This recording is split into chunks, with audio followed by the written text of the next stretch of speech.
Here we are, we're live, yay! I am Jean Berry, I am your Game Inventor Mentor, and I'm so excited to be here today with Deck Design Master, Anna Frolik. And I met Anna not that long ago, and I realized totally that I was gonna have your bio sitting in front of me, so now I'm just gonna make it up and you're gonna correct me. Anna actually has for the last 8 years been designing some of the coolest decks, first starting with her own and then making some really, really amazing decks that have launched businesses, have put more wisdom into the planet that needs to be there. And I'm totally missing all the rest of your amazingness, so I'm going to have to ask you to go ahead and jump in and tell our guests a little bit more about you. I'd love to do that. First of all, thank you so much for having me on this call today. I'm so excited to be here. And I think you definitely covered a lot already. What I could add is that I've been on, let's say, a spiritual and creative journey for a very long time. I've been an entrepreneur for almost 11 years now, and time flies. And so I started with a creative business, and then I had a spiritual awakening. I got started as an intuitive, and I did healing work and intuitive readings. I started working with the angels and other magical beings. And I still had that creative aspect inside of me always, though. So I pretty quickly had this idea to start creating my own oracle decks. For a while, I was using other authors' decks for my readings, and that was just something that came up for me quite quickly. So eventually I decided to make that a reality, and I created my first deck. And I had so much fun doing that and also sharing my work with the world in many different ways. And then what happened was that people got really curious about not just what I was sharing, the wisdom I was sharing, but also how I created my deck specifically. So I decided initially to turn that into a DIY course. I offered that for many years, actually.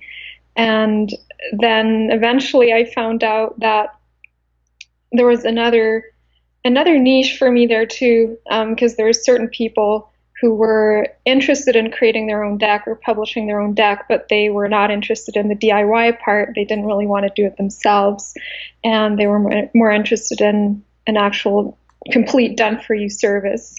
So that's what I've been doing for the past year or so. About a year ago, I really felt the need to transition to something new in my career. I didn't know exactly what to do in the beginning, but that just totally, it came out of the blue, out of nowhere. I just knew that I wanted to head back in a more creative direction with my work, at least for a while, and then that came up. It was just the feedback I got immediately was so overwhelming, and I knew I was on the right track with that. And it was actually kind of a vision that I had had for quite a long time already, in some way helping other spiritual leaders and entrepreneurs publish their own work, and I guess in addition to publishing my own. So that came back in that way, and I knew immediately that it was aligned with my path and my journey and my vision. So I'm really excited about this, and there's definitely been a lot of growth in the past year, and it's been really exciting to get creative on behalf of my clients, and also recently published or created a new deck for myself, which I'm also really excited about. So that's about the shortest version I can give you. That is awesome. And it's kind of funny because your story is a lot like mine with when I invented my first game. I put it out there, we were doing things with it, it was doing amazing things, and then people are like, but how do I have a game?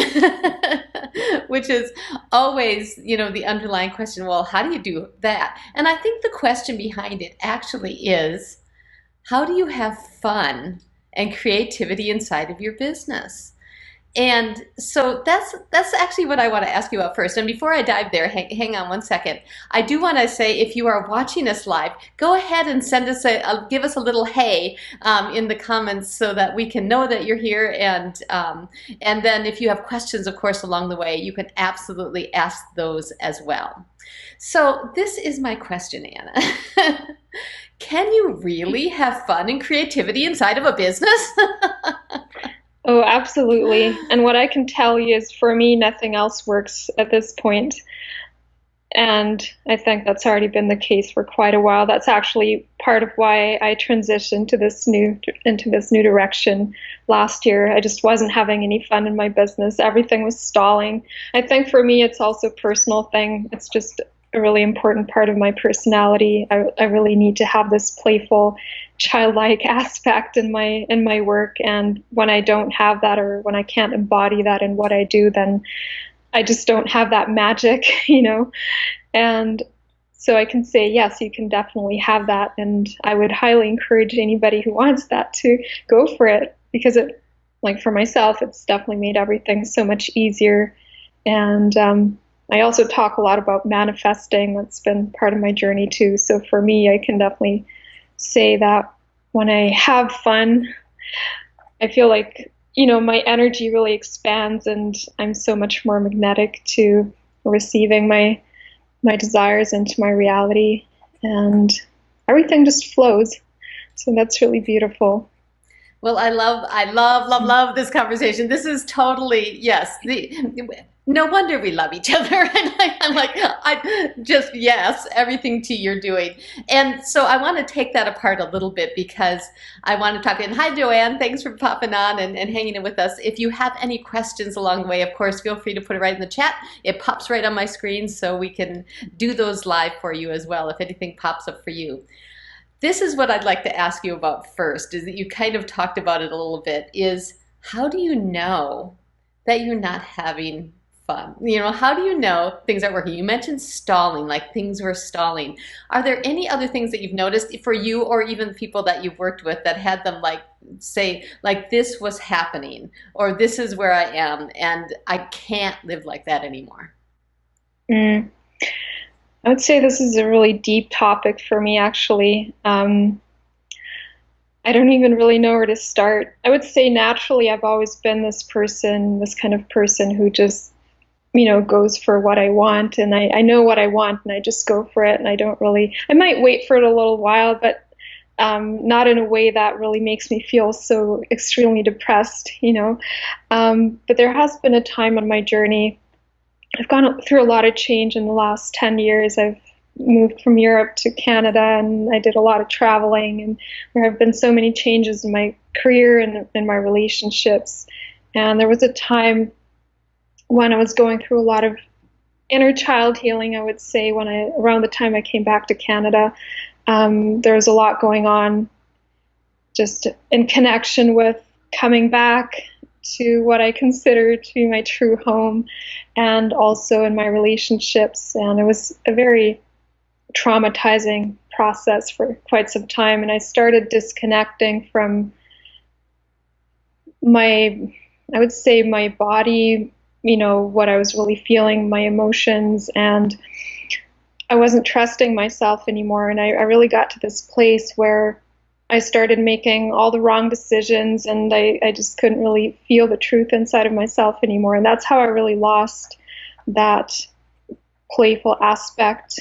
And there was a time when I wasn't aware of it. You know, I was so disconnected from myself that I couldn't really feel that, or I couldn't see what was going on. But I got to this point where I was just feeling so heavy and so depressed, and I lost the passion for my work. I had reached a level of success, I would say, in my coaching business that I had at the time, that I had really been working towards and striving for. But then, you know, when I reached that level of success, all of a sudden it was just empty. You know, it was complete empty success, and that's when I knew I needed to completely refocus. And I didn't even know what to do at that time. I basically waited about a year until I started getting more clear inner guidance on what to do next.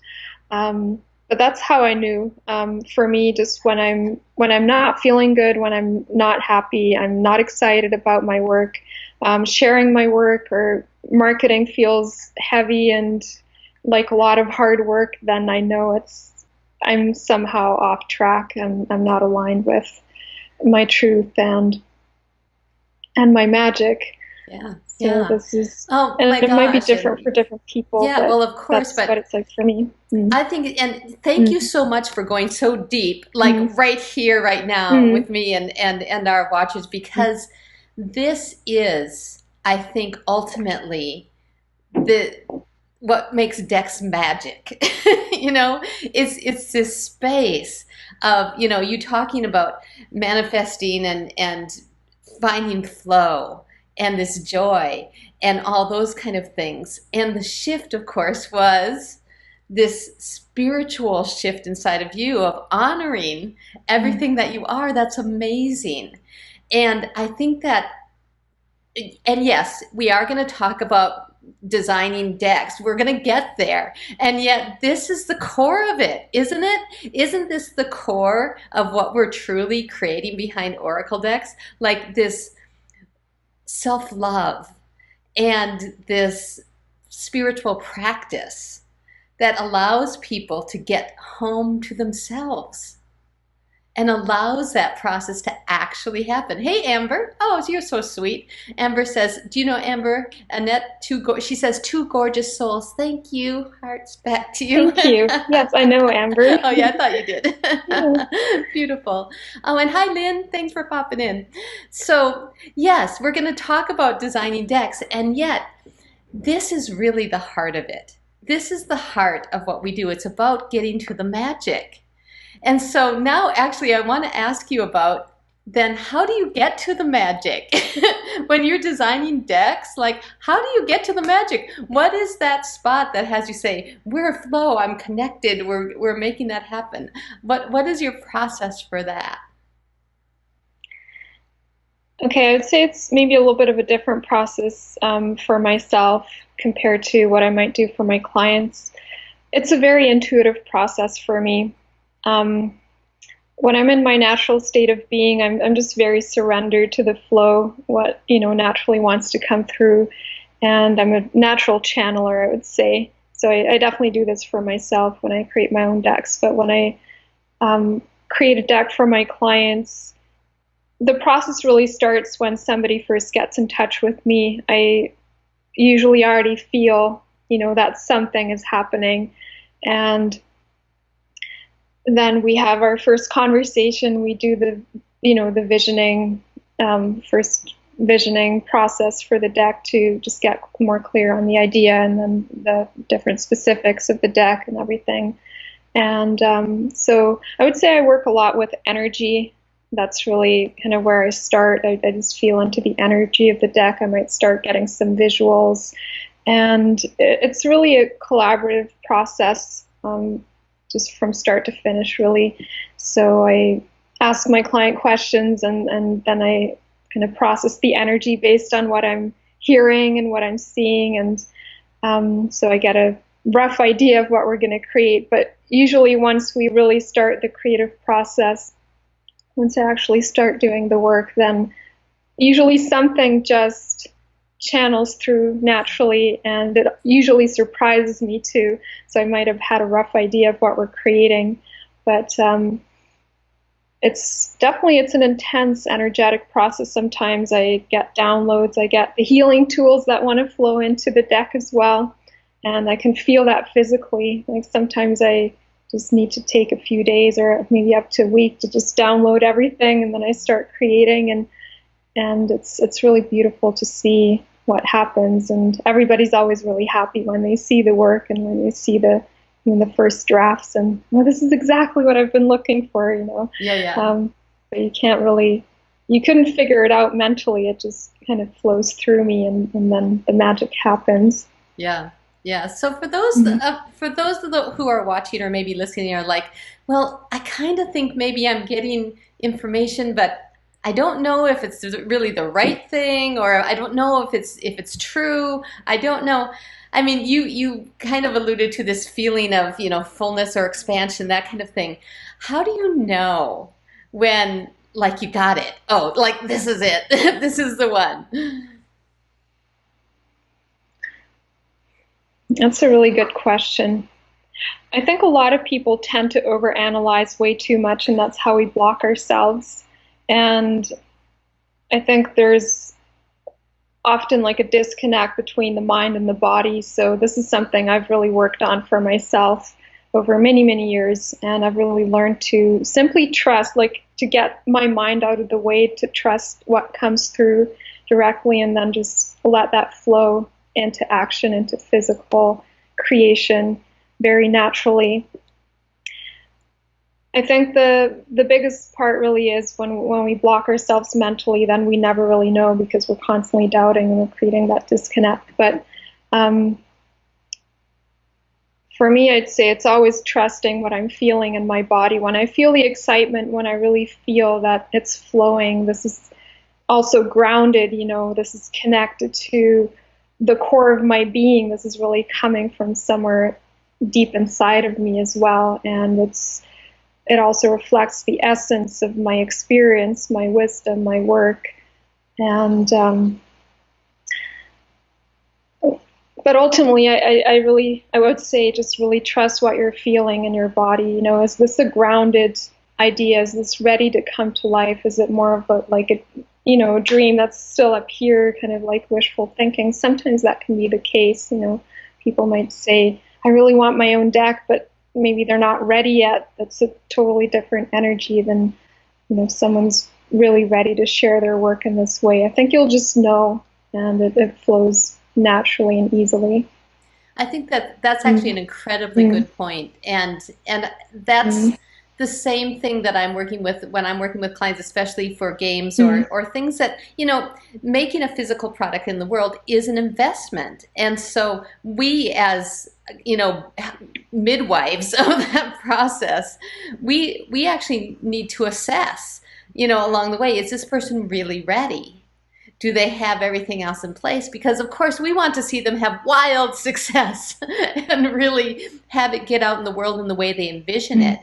And that includes all those other pieces. It sometimes includes body work, like you mentioned. It sometimes includes grounding and really all these other spiritual practices that have the first one. So, in a lot of ways, I'd say that's step one. You want to make a deck, step one, get grounded, right? and and see your vision as true. And then from that point, then I think it's much easier for everyone to go to the next steps, the physical steps of actually, creating a deck. Now, you wrote a really incredible article about getting decks printed and, like, what does this take to get a deck done? What does it take? And I really liked your kind of three-pronged approach to it. I think there were three parts. I don't have it sitting in front of me, but it was, are you an artist? Are you going to make your own art? Or are you someone who, maybe you'll work with another artist, or maybe you'll work with um, digital art in some way, or license art, or those kind of things. What would you say it takes to create the images in general? I mean, we're going to send them to your article, right? So I'll put the link to mm. Anna's article with all the details in there about, those three things. But what would you say? We come down to this decision-making process again, right? What Mhm. does it take to make that decision and have that done, even if someone doesn't think they're an artist? Mm. So the first thing I want to say, I have a few different articles. So I think the one that you're referring to is the newest one that there was, I think, like 4 different ways of finding artwork for your deck. And so there's so many different ways you can approach this. And I have a very specific way of doing this with my clients, but you can definitely create your own artwork. If you're an artist, you might already have a ton of artwork that you've already created that you could just use to turn into your own deck.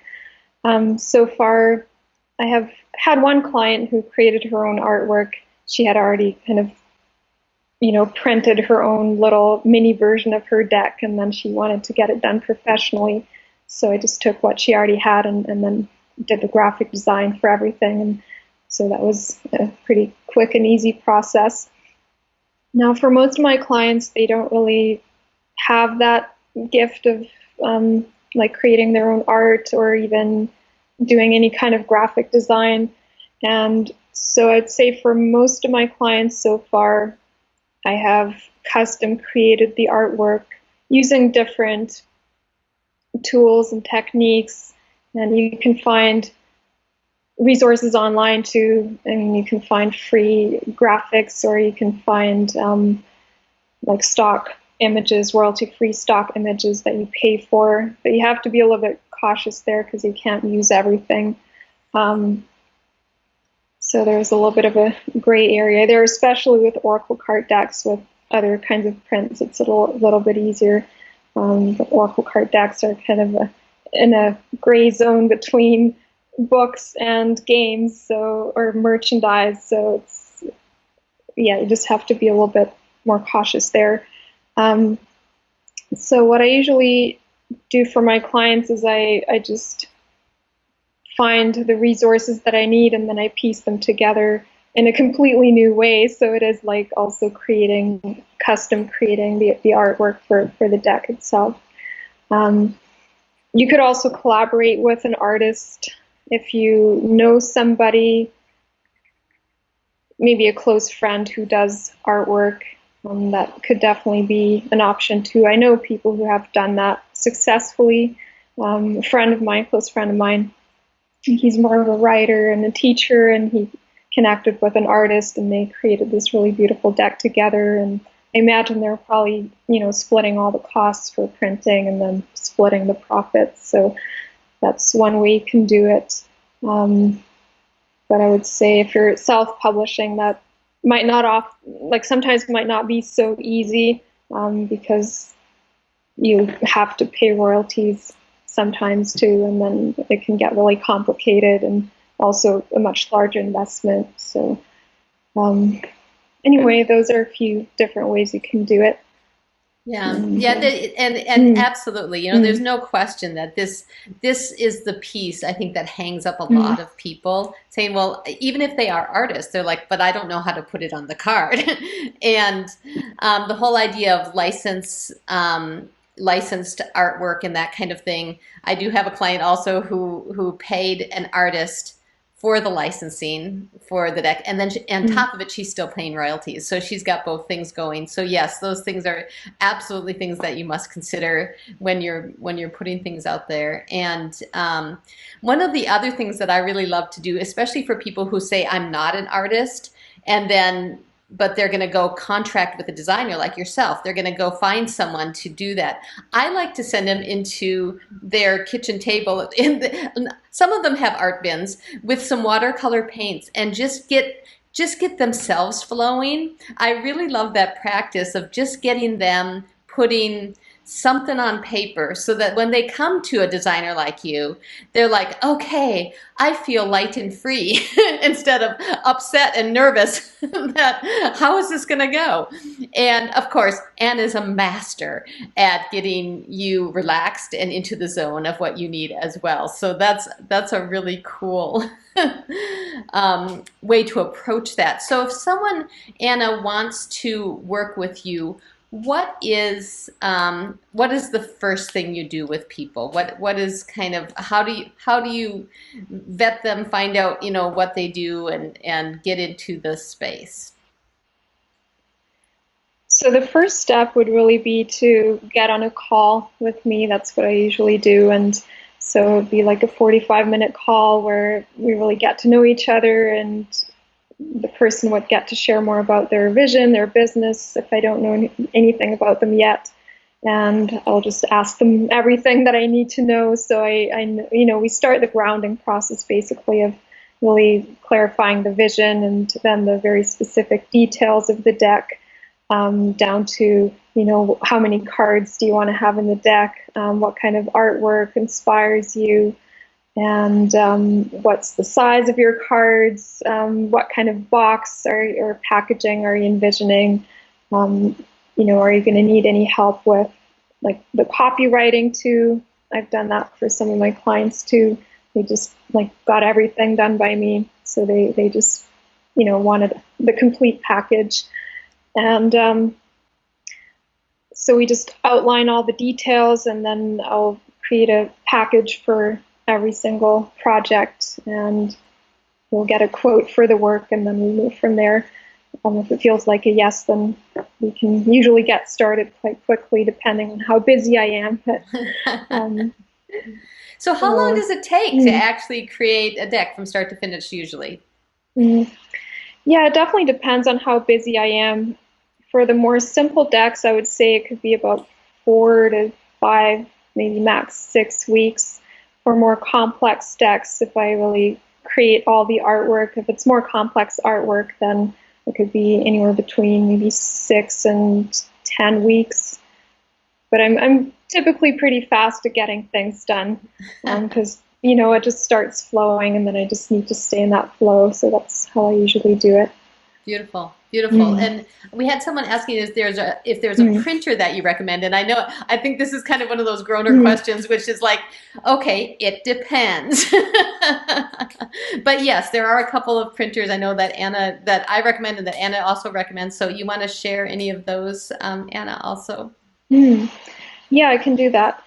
So basically, there are two different processes for printing. There's a print on demand option, and then there's a process called offset printing. Print on demand is beautiful for most people when they're just getting started, because you can just get one deck printed to start and just have a look at it and then make any tweaks. Usually that's not necessary, but sometimes, you just want to be on the safe side. So you want to see what it's actually going to look like, and then you can just keep ordering more decks. You can order them in larger batches too, then you'll just get a better price per deck.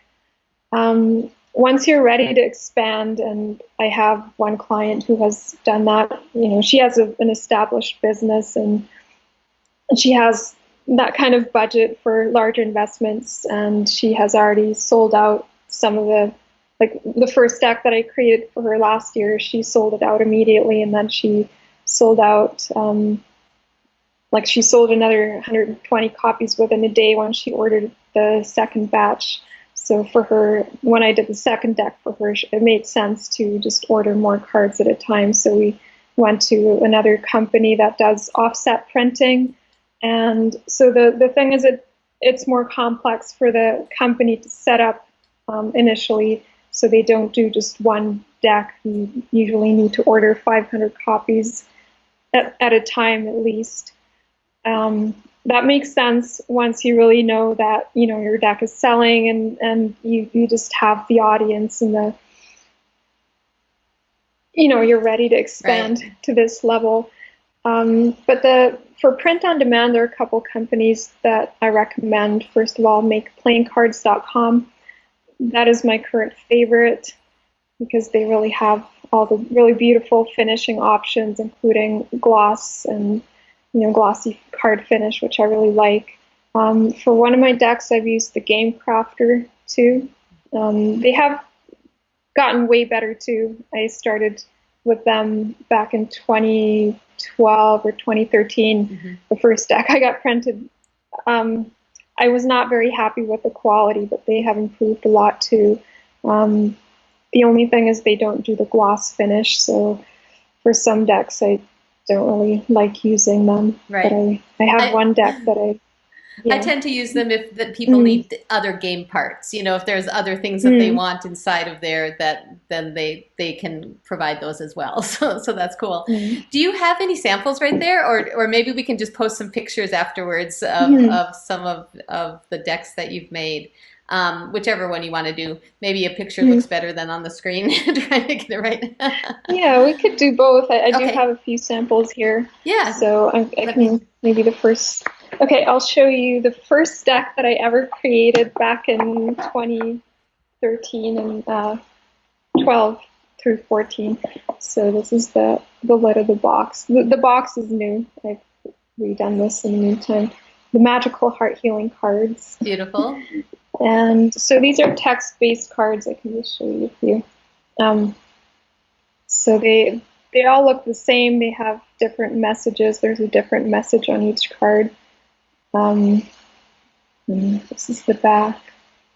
And there are 142 cards in Whoa! total, which is a lot of cards. I don't usually recommend starting with this many cards, but I just couldn't stop creating. No kidding. I'm definitely a writer too, so that flowed really easily for me. And there's another one. And the medicine that I got when I created this deck actually really helped me with my creative work, to release that resistance. It's been very helpful ever since. Now this is my brand new deck. Oh, that's beautiful. That I designed a lot of the artwork for, not all of it. So here's like a proper box. This one is from makeplayingcards.com. The other one is from the Game Crafter.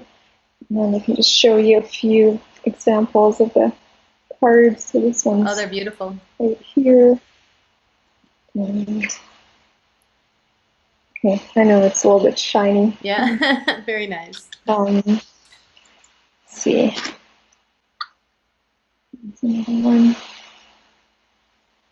Beautiful. Okay, so if you are watching us right now and you have been thinking about an oracle deck, I'm wondering if you could share with us what theme you're thinking about. Are you doing angels? Are you doing elves? Are you doing inspiration? Are you doing a teaching deck? Ooh, that's beautiful. Are you thinking about there's so many types, a nature deck or an animal deck. There's so many cool things. I'd love to know, type in the chat, if there is a theme that's been in your mind. I find most people who have been thinking about decks have been thinking about them for a long time. You agree? Yeah. That's been my experience too. Yes. Yeah. They think about them and they think about them and they think about them, and finally they see like one of us pop up on their Facebook feed and they're like, oh man, I need to do that. That is awesome. Those are beautiful. Very cool. Thank you. I am excited about helping people move along, and so of course we will have some links below here. I'll add the links to the articles that you wrote, both about printing and about design, and then also just how do we find you, Anna? If someone wants to have a conversation with you about perhaps having you design their deck, how do they find you? Okay, there are a few different ways. So I have a relatively new website that I recently created for all things Oracle cards and products, which is wonderlandpublishing.net, not .com. And so that's where I also have all my products and everything and my readings. Then my old website is annafrolik.com, which is going to get a makeover pretty soon. But you could also contact me through there. Then Facebook is always a good way too. You can just send me a friend request on Facebook and we can chat in Messenger. That's an easy way to get in touch with me too. I think those are the 3 best ways right now. Beautiful. Okay, and so as we wrap up here, and as a parting question, I would like to know, what do you think is the #1 thing that a deck does for someone's business? That's a really good question. I could think of so many things. I think for the right person, I mean, it can be, I don't think I could even just come up with a #1 thing, because I think a lot of people just have this idea, okay, I'm going to create this deck and then I'm going to sell it. That is part of it, but there is so much more you can do, especially, let's say, if you're an intuitive, you have an intuitive business. You can use it in your marketing. You can use it to build your list. You can have like a pick a card app on your website to grow your list and to drive traffic to your website. So there are a lot of things you can do in that area too, and I highly recommend that. So I would really say, you know, you have to see the complete package, and that's going to be different for everybody.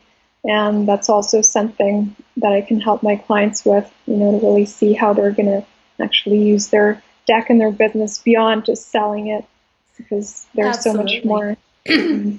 Absolutely. And of course, that is my expertise. I help people Mhm. expand their business into the heart of the business model, which allows them to make whatever's at your heart flow out there and have money flow back. So that's a good thing too. I am so happy that you came to chat with me today, Anna, and share some of your wisdom about creativity and a little vulnerability about how you got here and the process that it takes to really find your heart, right? Find that space that has your heart sing, and manifesting feel much easier on the planet. Thank you so much. And if you have more questions for Anna, if you're watching this afterwards, feel free to post them in the thread here, and we will get back to and answer those. So thanks so much, and we'll see y'all soon. Bye. Thank you.